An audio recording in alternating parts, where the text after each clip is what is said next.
The Rio Grande Nature Center offers indoor and outdoor wildlife viewing areas overlooking ponds, a native plant garden, and a pollinator garden.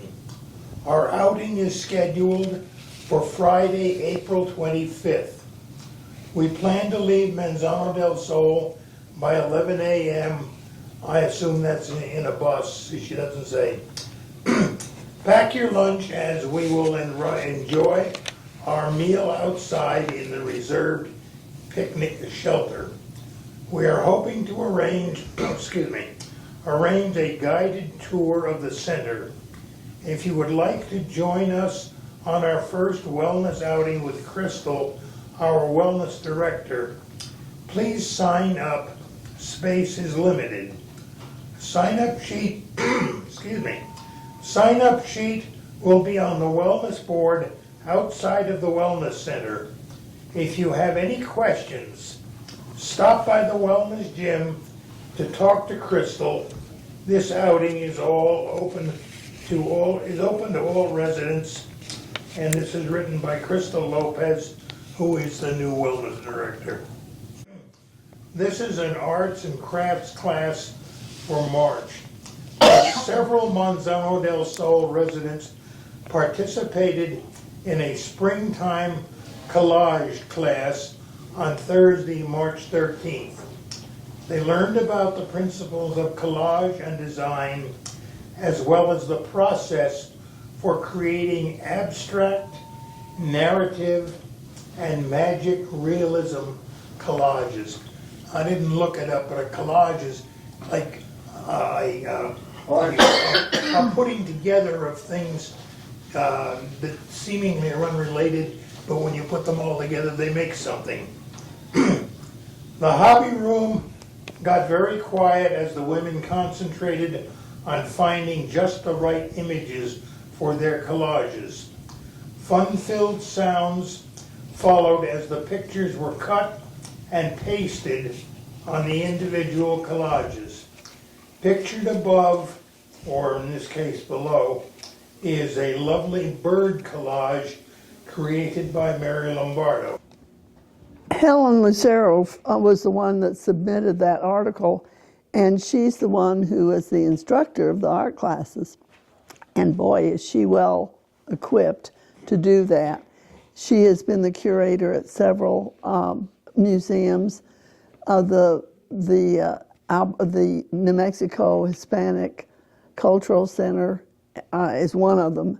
And so she has given lots of classes on a lot of ways to create art and crafts. And so she was really disappointed in that one because she said, I had room for 15 students and I only had 10, and we could have had space for 5 more. And I said, Helen, just wait till they know who you are and what you can help them develop. And they'll be filling your classes, you'll be turning them away. Today, she was scheduled to do a drawing class, and how that turned out, we'll have to wait and see. Maybe something will be published from that in next month's. But when you see that being advertised on the activities class, and if you have any kind of inclination for creating, then be sure and sign up for it if it sounds interesting to you. On the next page, Debbie Harrington is our gift shop manager, and her news is, it is all our prayer that April showers bring May flowers. We know for a fact that Easter will be here. Be aware of the hopping rabbits and the birds and the bees in full display. We're glad to have a great assortment of religious items in the shop, and there's a great assortment of cards too. We also have individual stamps, 73 cents, and the cards of 20, which sell for $14.60. If you purchase an item from the store, we're happy to get it ready for you to give as a gift or to package it for shipping. There are tortoise items too. Millie Tiltweed has her Diablo Delilah family available all on note cards. And Jan says, come into the store for retail therapy. Thomas Hardy wrote a poem entitled, I Watched a Blackbird. And I thought it would be fun to put some poems in since April is here. And the birds are coming back on their way to Mexico, some of them, but some of them are coming here to stay for the summer. I watched a blackbird on a budding sycamore one Easter day when sap was stirring twigs to the sore. I saw his tongue and crocus and colored bill parting a closing as he turned his trill. And then he flew down, stayed on a stem of hay, and up to where his building scheme was underway. And if so sure a nest was never shaped on a spray. And that's true. How it even holds a bird is amazing to me. The next article is submitted by Vanessa, our wonderful clinic nurse. With a number of measles cases here in New Mexico increasing, I've been asking several times about getting the MMR vaccine. I spoke in detail with a pharmacist that oversaw the COVID clinic last year. What she is suggesting is that unless you have actual documentation of receiving the vaccine, is to go ahead and get it. She's also stated that if you had the vaccine as an adult after 1957, you are okay. If you plan on traveling internationally or you live in communal living, she suggests that you get the vaccine. The MMR is a live virus vaccine, so anyone who is immunocompromised should not receive this vaccine. As always, it's best to check with your primary care provider before getting the vaccine. As we're aware, COVID continues to be an ongoing issue, and though thankfully we've not had too many cases in our building, it still is a concern.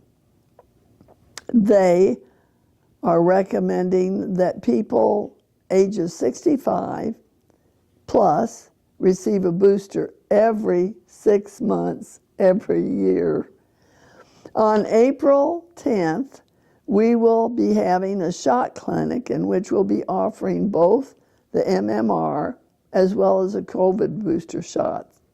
It will be held from 9 a.m. to 12 p.m. A door drop will be going out with more detailed information soon. I have gone ahead and scheduled our flu shot clinic for October. And I'd like to comment on that. Just because you don't hear much about COVID anymore, both my wife and I, on separate occasions, had to schedule a visit with our family doctor. And some of the symptoms were a cough. And they insisted that we have a COVID test before we even showed up at the office. And we had to call and say whether or not we had passed. And fortunately, the way we dealt with that, my wife bought at the drugstore or whatever a little COVID test kit, and Vanessa will come up and to make the test. But I'm just letting you know that our family doctor, because of our symptoms, wouldn't even let us keep an appointment until we had a COVID test. And that's within the past 3 or 4 weeks. Here's something submitted by Barbara Kerr. I think many people know Barbara. I'm still your mama when you no longer listen or care what I say. I'm still your mama when you decide I'm old-fashioned and want to go your own way. I'm still your mama when you talk back, complain, and argue. I'm still your mama, and I will love you as much as the first day I held you in my arms. I'm still your mama, and I will pray for you and make sure your wings are strong enough to soar. I'm still your mama. I want what's best and will sacrifice my plans for yours. I'm still your mama. I'll always have room for you and a hug and what to welcome you. I'm still your mama, and until my last breath, I'll keep carrying your love with me. And thank God every day for the privilege and joy it's been to be called your mama. I hope my children know this already. Next is a brief item submitted by Ron Friedrich. You may know him. I think he's the one that's behind this Fix-It group. They're great friends. They have dinner together every night. Oh, very good. Okay. And he failed the COVID test yesterday. He's now in isolation in his apartment for 10 days. Oh, My and goodness. correct me if I'm wrong, doesn't he have a heart problem? Yes, he does. Yes. So one on top of the other is not a good combination. Okay. Says, it's called hope. Once we choose hope, everything is possible. We discover power within ourselves to endure, to heal, to make sacrifices, and to love. This apparently was written by Christopher Reeve in a publication, Nothing Impossible. And correct me if I'm wrong, wasn't Christopher Reeve the actor that played Superman? And he was riding a horse and a horse stumbled and he was seriously injured as a result of it? Broken spine. Broke his spine. Oh dear. Okay. There's something else on here submitted by Mary Gruby. It's called Spring Thanksgiving. We have endured the ordeal of work, the hunger, the winds, the pain of sickness, and lived on. Once again we shall see the snows melt, taste the flowing sap, touch the budding seeds, smell the awakening flowers, and know the renewal of life. And finally, here's a second one, but also submitted by Mary Gruby. It's hello. Hello.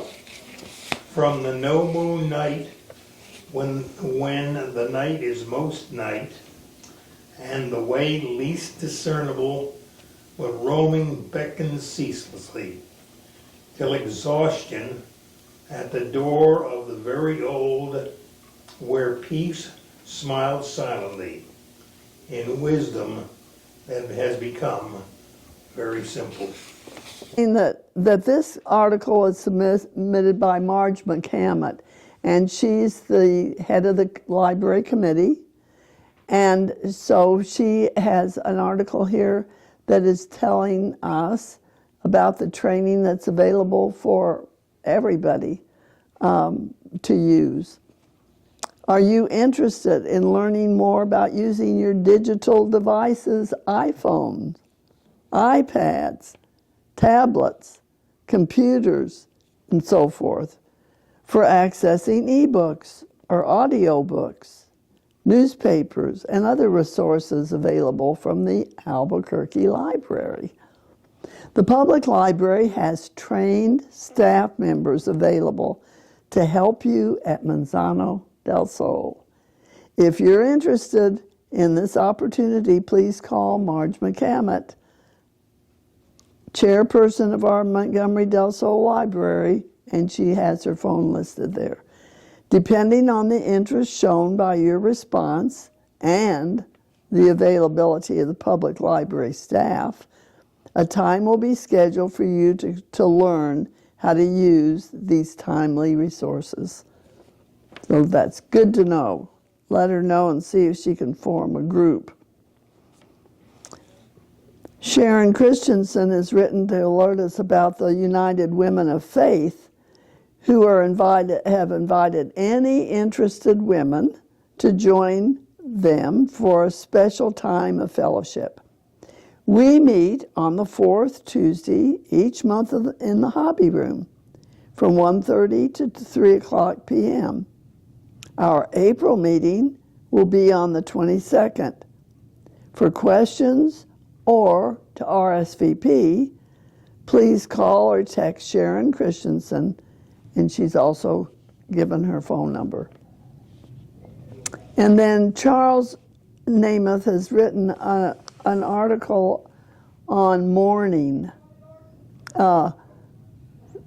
Mourning, not M-O-R-N, not that come up when the sun comes up, but on some loss. That denotes sorrow. I have the claim to being an experienced mourner. Excuse me, he said, I have no claim. Oh yes, I too have had a loss befall me. I don't know just what I could do or should say to you to ease your soul, but maybe this will help. When you lose a friend, a companion dear to your life, we always think about missing that person in the days to come. But maybe we should instead recall the joy that person gave to our lives. Ought we not be thankful to have had this person even for a short while? Would we have not missed them even if they had never appeared? Have they not given a quality to our life that would be there without their presence? It seems to me that if you've loved someone so completely, you would say to yourself, that was good. And now, how do I celebrate this? Would it not be a great tribute to want to do it again? Would you not want that person to go on had it been you that left? Should we not recall the good and be thankful that we had that good in our lives? As I near the exit of my life, I more and more recall the good that I had, and I want to just be happy now. Yes, I miss my family and my good friends that have gone ahead. It's given to me to just leave. Should I be thankful for those I knew and still know? Now I will be happy with my memories and relish each day the end. And most of us would be able to answer from New Mexico. All of us have. Christina Rossetti. She writes, who has seen the wind? Neither I nor you. But when the leaves hang trembling, the wind is passing through. Who has seen the wind? Neither you nor I. But when the trees hang down their heads, the wind is passing by. And we certainly see those results. Go ahead. All right, and now I'll pick up the remainder on page 5. The first one, it's a reminder. Please don't forget there is ping pong every Friday in the wellness classroom at 3 p.m. You do not have to be part of the wellness program to join. It's a free class and all are welcome. And that's submitted by Mildred Langsom. And I don't see any ping pong players in the room here. Moving on, there's something submitted by Gary Miller, and it's titled, Love Does That. All day long, a little burro labors, sometimes with heavy loads on her back, and sometimes just with worries about things that bother only burro. And worries, as we know, can be more exhausting than physical labor. Once in a while, a kind of monk comes to her stable and brings a pear. But more than that, he looks into the burro's eyes and touches her ears. And for a few seconds, the burro is free and even seems to laugh. Because love does that. Love frees. And it's submitted by Gary Miller, but it's credited to someone by the name of Meister Eckhart. And finally, at the bottom of the page, here's submission unknown. It is a prayer for protection. Now our bird lady has submitted this one on the black-chinned hummingbirds. And they're returning for the summer, so we have several, well, the article will include that. April 14th is traditionally the recommended date to put your hummingbird feeders out in Albuquerque. Use 1 part cane sugar to 4 parts water, boiled and then cooled. Do not use red-colored commercially prepared liquid or don't add red food coloring to the water. The contents is a dye that's harmful to the digestive system of the hummingbirds. Hummingbirds are attracted to the color red, which is why the feeders are made out of red plastic. Store the excess liquid in the refrigerator, and you should take down and clean your feeder every other week, even if it has unused liquid. Don't be surprised if you don't see a hummingbird at your feeder for a while.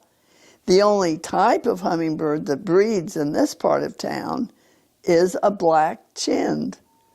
Both males and females have green on top and back of their heads, and they have green wings. The males have a black chin that sometimes looks purple.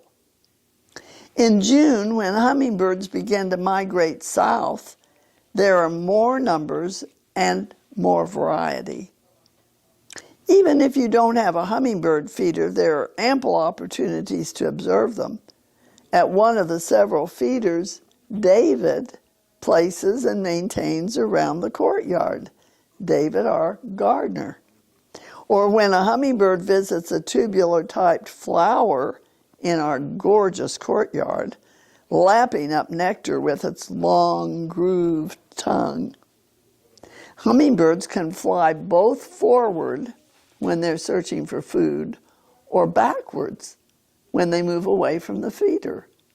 They're the only birds that can fly both forwards and backwards. At a feeder, they'll usually perch on the edge while feeding. However, when they're gathering nectar from a flower, they hover, with their wings beating up to 70 times per second. To maintain their ability to fly constantly, they consume over twice their weight each day. In addition to nectar, they also eat tiny insects. If you see them flying along the side of a building, they're seeking out insects trapped in cobwebs. When hummingbird settles in for the spring, the female will start building a nest. While I've seen nests built on wires or pipes next to the building, they prefer deciduous trees near a water source. There was at least one hummingbird who nested in our courtyard last year. The female builds on her 1-inch nest by herself, starting with soft twigs and leaves bound together with spider silk. It needs to be made of flexible material that will be soft and conceal the tiny eggs. It will take her about 7 days to complete it. During the time she is incubating the eggs or newly hatched chicks, she only leaves for a brief period of time to forage. Once hatched, the nestlings will stay in the nest to be fed by the mother for up to 3 weeks. When they're about 2 weeks old, they perch in the nest and beat their wings to practice flying. Once they leave the nest, the mother will teach them where to find nectar and how to catch insects. The young hummingbirds will stick around most of the time, most of the summer before they began migrating south to spend the winter in Mexico. The male black-chinned hummingbird is the only hummingbird species that is protective of the nest, often sitting up in a high perch within sight of the nest. If you locate a nest, please don't go too close to it during the nesting period. Enjoy our tiny friends when they spend the spring and summer at Manzano del Sol. If you have any questions, please feel free to ask me, the bird lady, Judy Liddell. I think this is something written again by Marge McCammon, the library committee chairperson, and it's reference to a name change. The Manzano del Sol Library Committee announces that the lackadaisical library will now be known as the Paperback Library. This popular library is located in the hobby room. The books are always available for resident and staff use. The committee recommends that you bring one, take one for maximum circulation. The committee meets on the second Wednesday of each month if there are any questions or concerns. And finally, here is a submission by Carol Summers, but it is entitled Connie Fletcher, and I think it refers to a new resident. Connie Fletcher is a new resident on the second floor. As she says, she is an Albuquerque native, born and raised. She is a graduate of Valley High School. She worked for many years at Chrysler Collister, high-end women's clothing store. Connie worked in the lingerie department, specifically helping women find correct fitting undergarments. Connie especially enjoyed finding the exact solution for women who experienced cancer surgery. When Chrysler Collister closed in 1995, Connie opened her shop, TLC. She operated this store for 27 years in Nob Hill. Again, her specialty was working with women who needed her thoughtful care. She moved them to Manzano del Sol by Pure Health at the suggestion of another resident, Shirley Ham, Connie's longtime friend.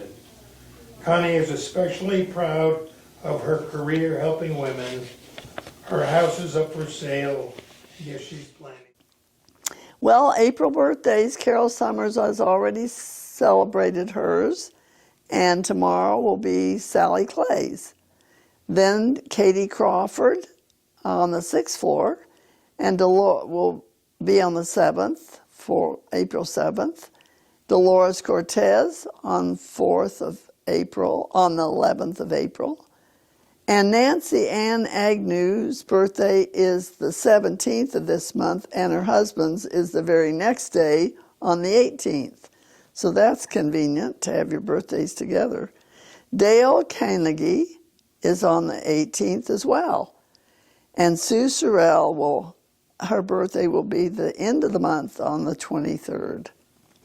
There's a new resident who's living on the 5th floor, and her name is Patricia Steffies, and we'll be reading an article about her soon and getting to know her. Mary Gruby submitted that wonderful Irish blessing that so many of you know. May the road rise to meet you. May the wind be always at your back. May the sun shine warm upon your face. The rains fall soft upon your fields, and until we meet again, May God hold you in the palm of his hand. And then I love this little bit of verse by Mary Ellen Solt about the forsythia bush. The forsythia are beautiful in Albuquerque. It's just, and they just tell us that spring has come. We had 2 forsythia bushes out in our garden, and they were blooming before the cherry trees are. They're just so gorgeous. The forsythia bush, as everyone knows, is sunshine arranged in bright yellow bows. You never would know it could do such a trick. At just the right moment, it bursts through the stick. Do we read what is on this? I think we haven't before. The others are the dates that different groups are held, and I don't see anything on. Are you interested in Tai Chi or meditation? I do both. So do you know both of those? And he was on the food committee for a long time too. So that's going to be on the same time Thursday. But you're not on that one now. You're a more formidable opponent than I would have guessed. Tai Chi is going to be Tuesdays through Fridays at 9 o'clock every morning. Gosh, in the wellness classroom. By the new wellness director, Crystal Lopez. These are recommendations, okay? Not everybody will follow them, okay? But water aerobics is an excellent exercise for so many reasons. First, let's go over the physical benefits. It's low impact. The buoyancy of the water reduces impact on the joints, making it helpful for folks that suffer from joint pain or arthritis. Cardiovascular conditioning. This is hard. Water aerobics provides an excellent cardiovascular exercise, improving heart and lung health. Muscle strength and endurance. The resistance of water strengthens muscles without excessive strain, targeting various muscle groups. Improves flexibility and range of motion, how far you can move with certain limbs. The water's buoyancy allows for fluid movements, promoting flexibility and enhancing joint range of motion, which is very beneficial to people with lowered mobility. It enhances balance and stability. Various balance exercises and other movements can be done without risk of falling. Bone health. Water exercises to help maintain bone health and develop lean muscle mass. No fatty tissue. Weight management. Water aerobics are excellent at boosting metabolism and burning calories. Various other benefits are water aerobics: stress relief, social interaction, improved mood and well-being, better sleep, reduced risks of falls, and improved quality of life. And I guess the only thing she didn't mention is the exercise it takes getting to the pool and time. And we have several more articles. There's a report on an international group. I found this really interesting. That got together, was a get together on March the 11th at 2025 in the cafe. And these are the people that attended, and it was the ones, and they also list the groups in which they were involved as in their younger years. Anne Sabarge was there, and she was raised in France. Katie Crawford was with the American Field Service, which was started by the Red Cross after World War I, and she went to Norway as a high school senior. Judy Liddell, our bird lady, was at Chung Chi College, Hong Kong. She was doing a Presbyterian junior year abroad, then 61 and 62. Donna Stoner went to Botswana for 2 years. James and Vivian Bowman were in Liberia. Mary Lombardo was scheduled for one but didn't make it. Annis Kramer was with the International Farm Youth Exchange Program.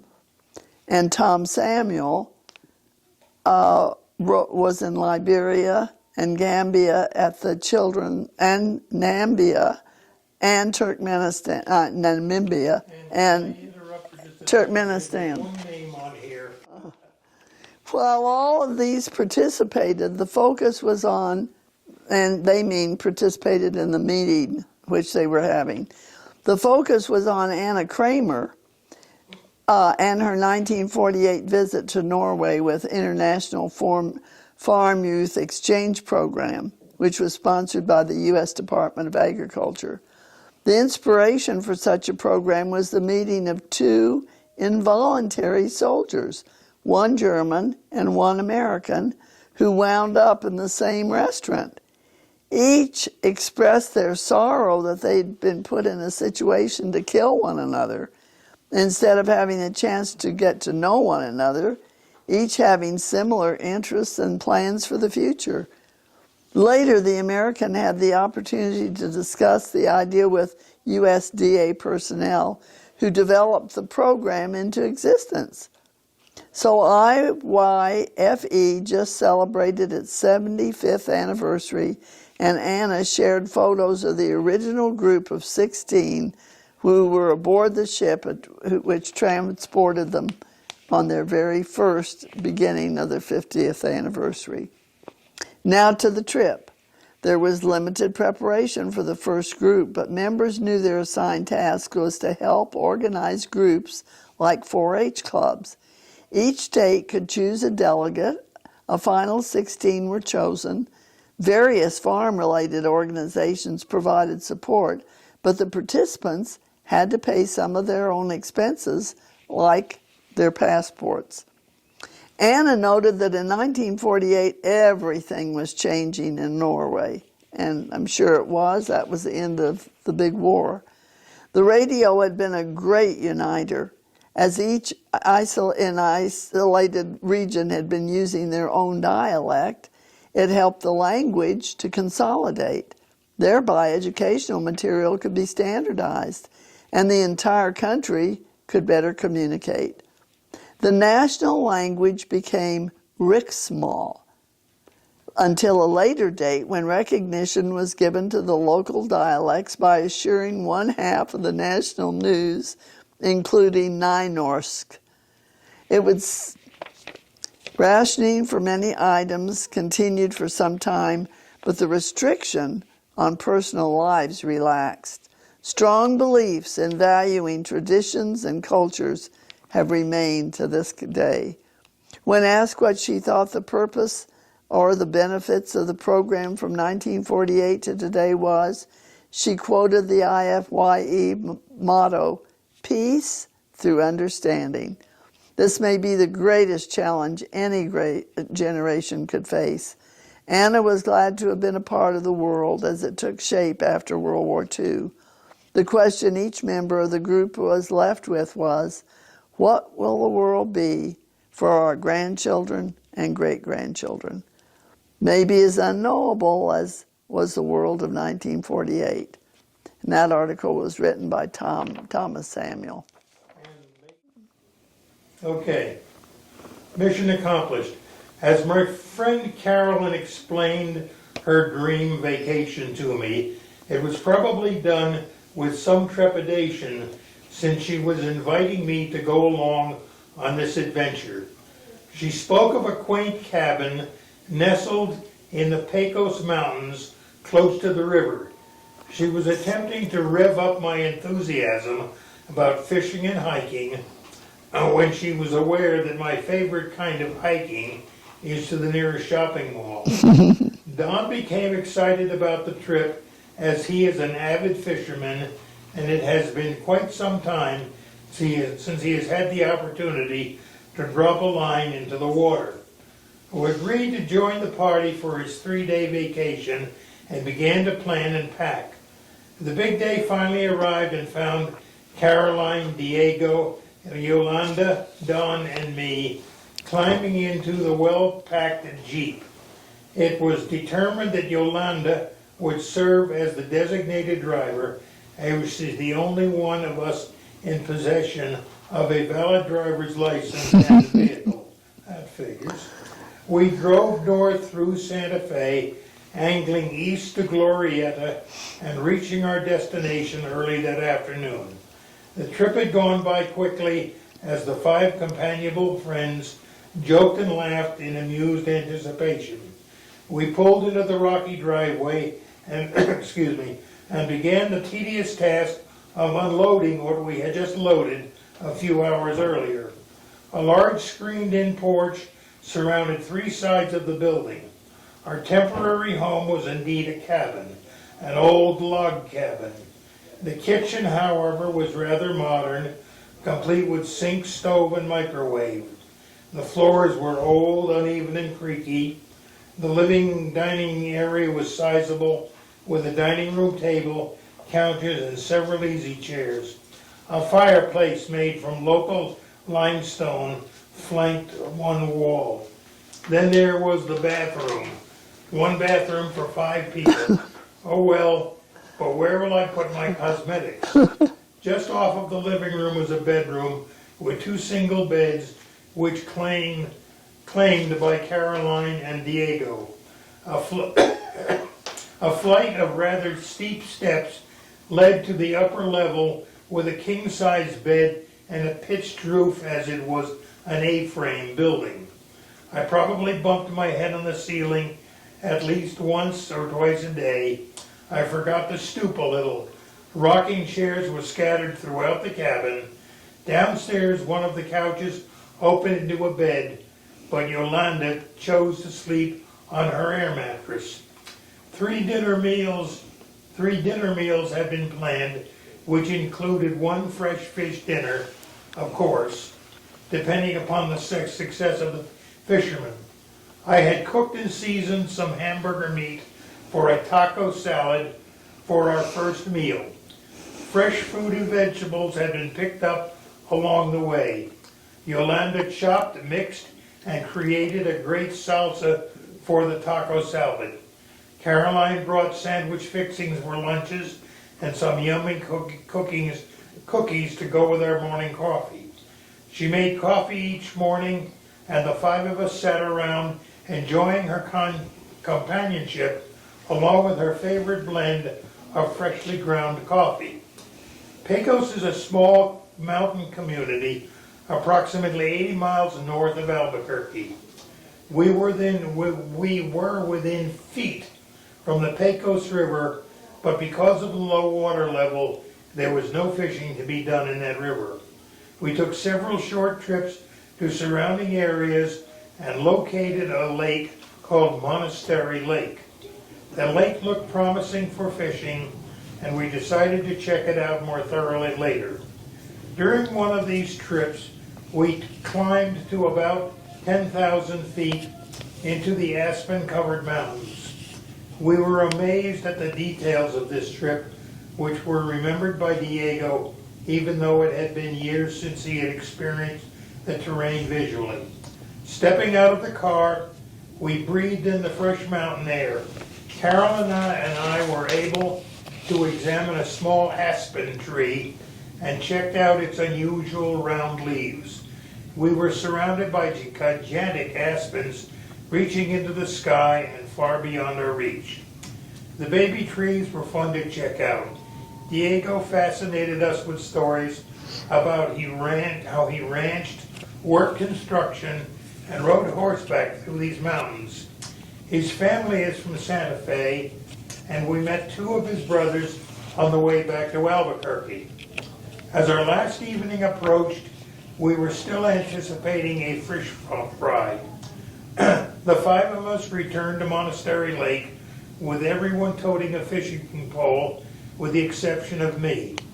I toted my Victor Reader, an encouragement for the others. Don was becoming lucky until a couple of fish got away, and just as he got them onto the shore, one of them he actually got down on his hands and knees and grabbed the evasive trout, bringing it out of the water. We returned to the cabin that evening, excited about the upcoming meal. Don caught, cleaned, and cooked 5 fish, just enough. Carolyn made some wonderful potatoes in a foil packet, and Yolanda washed some giant jalapenos, which went along with the other items for the grill. What a great meal. The next morning we repacked and reloaded supplies along with our bodies into the car. It was a terrific trip, but we're all ready for the return trip home. We stopped in Santa Fe, and there just happened to be an arts and crafts fair along with Indian vendors selling silver and turquoise jewelry. My kind of vacation. Caroline found earrings and I purchased the turquoise necklace. After stopping for a cold drink, we climbed back into the car and headed south. On the way home, we laughed and joked and reminisced about the three exciting, fun, and relatively relaxing days. Our mission had finally been accomplished. Written by Nancy Burns. Mm-hmm. And the other side of that page is a form to fill out if you're going to participate in the Geese Gallery is having an exhibit of collections, and if you're participating in that, there's a form to fill out and submit to Chuck Qualley. So I'd be happy to read it to you if you're going to be interested in that.